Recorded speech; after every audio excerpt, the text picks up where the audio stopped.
शिवलोकमवाप्नोति शिवेन सह मोदते।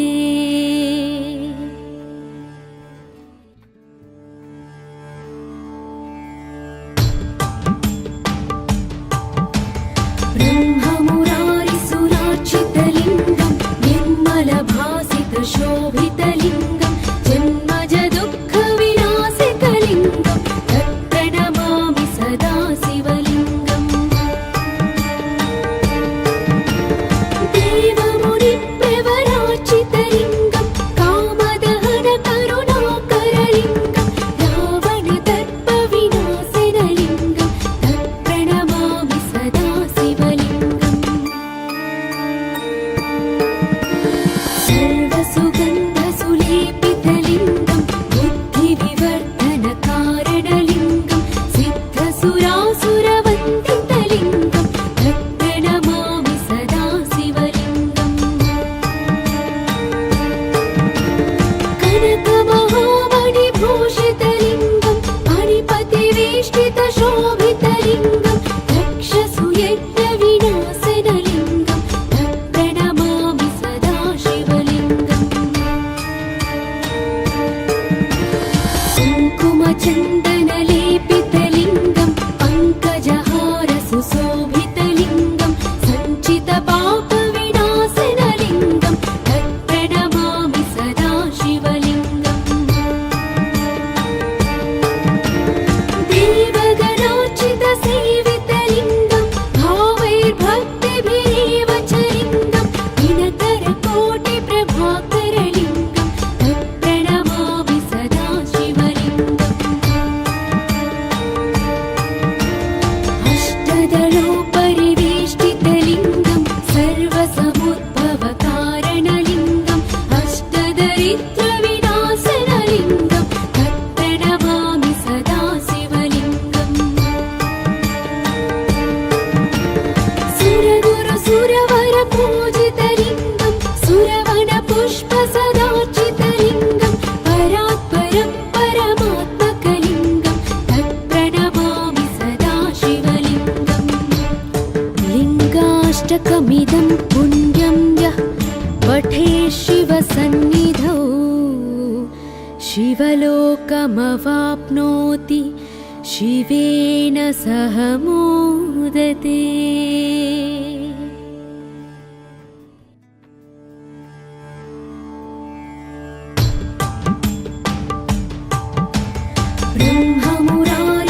ब्रह्ममुरारिसुरार्चितलिङ्गं निर्मलभासितशोभितलिङ्गं जन्मजदुःखविनाशकलिङ्गं तत्प्रणमामि सदा शिवलिङ्गम्। देवमुनिप्रवरार्चितलिङ्गं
लिङ्गाष्टकमिदं पुण्यं यः पठे शिवसन्निधौ शिवलोकमवाप्नोति शिवेन सह मोदते।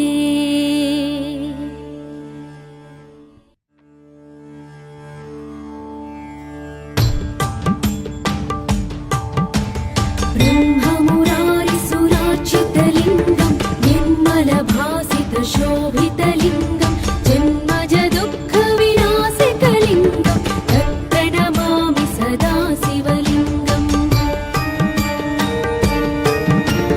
देवमुनिप्रवरार्चितलिङ्गं कामदहनकरुणाकरलिङ्गं रावणदर्पविनाशनलिङ्गं तत्प्रणमामि सदा शिवलिङ्गम्। सर्वसुगन्धसुलेपितलिङ्गं बुद्धिविवर्धनकारणलिङ्गं सिद्धसुरासुरवन्दितलिङ्गं तत्प्रणमामि सदा शिवलिङ्गम्। कनकमहामणिभूषितलिङ्गं मणिपतिवेष्टितशोभितलिङ्गं दक्षसुयज्ञविनाशनलिङ्गं तत्प्रणमामि सदा शिवलिङ्गम्। कुङ्कुमचन्दनलेपितलिङ्गं पङ्कजहारसुशोभितलिङ्गं सञ्चितपापविनाशनलिङ्गं तत्प्रणमामि सदा शिवलिङ्गम्।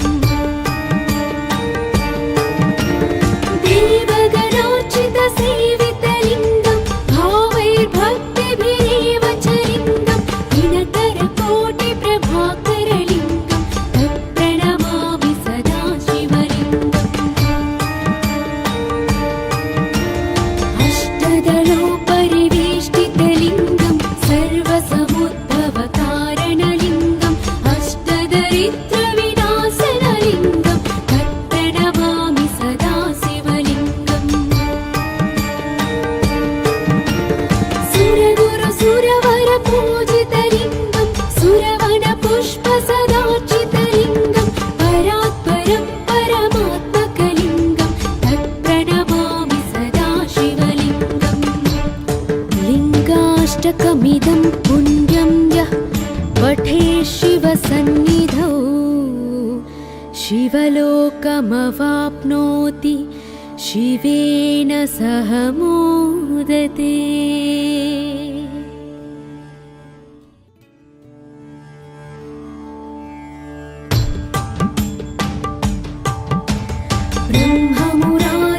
ब्रह्ममुरारिसुरार्चितलिङ्गं निर्मलभासितशोभितलिङ्गं